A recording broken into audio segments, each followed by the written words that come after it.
হনুমানজির একটি অসামান্য গুণ হলো নিরহংকারিতা। সারা পৃথিবীতে তার মতো নিরহংকারী আর দ্বিতীয় কেউ নেই। হনুমানজি নিজের শক্তি ভুলে গিয়েছিলেন, অথচ তিনি সর্বশক্তিমান ছিলেন।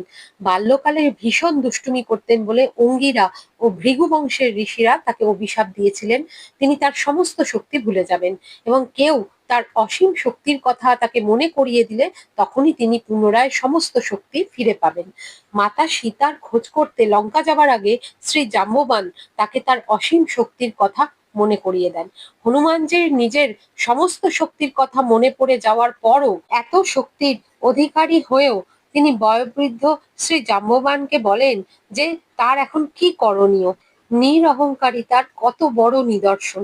কারণ তিনি দলের বয়োজ্যেষ্ঠদের অনুমতি ও আদেশের ওপর সম্পূর্ণভাবে নির্ভরশীল। শ্রী জাম্ববান বলেন, তুমি যেতে পারো লঙ্কায় মাতা সীতার খোঁজ আনতে, আর খোঁজ নিয়ে ফিরে আসবে, এটাই তোমার কাজ। তিনি তক্ষুনি যে পর্বতের ওপর পা রেখে লঙ্কার উদ্দেশ্যে সমুদ্র পার হওয়ার জন্য উদ্যত হন, সেই পর্বত তৎক্ষণাৎ পাতালে প্রবেশ করে।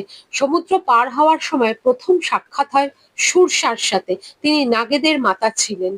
দেবতারা হনুমানজির বুদ্ধি ও বলের পরীক্ষার জন্য তাকে পাঠিয়েছিলেন, এবং এক ভয়ঙ্কর রাক্ষসীর রূপ ধরে সমুদ্রের মাঝখানে তিনি হনুমানজির সামনে প্রকট হন এবং তার পথ অবরোধ করে বলেন যে আমি তোমাকে খেতে চাই।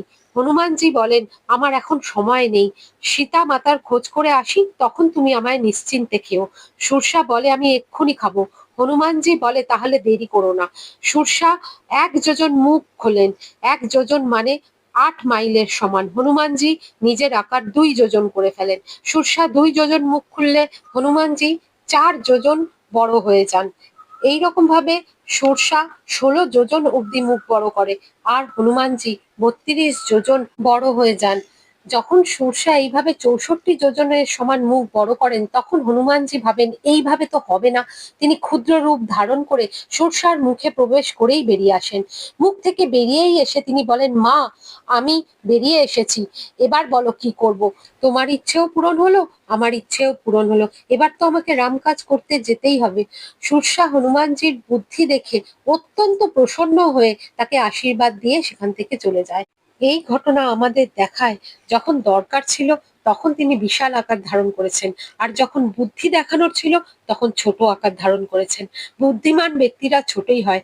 যে নিজেকে অত্যন্ত বিশাল কিছু মনে করে, তখন বুঝতে হবে তার বুদ্ধি বিপরীত দিকে চলেছে। সমুদ্রের মৈনাক পর্বত বলেন, প্রভু, আপনি অত্যন্ত ক্লান্ত, আপনি আমার ওপর বসে একটু বিশ্রাম করে নিন। কিন্তু বজরংবলী বলেন, এখন আমার রাম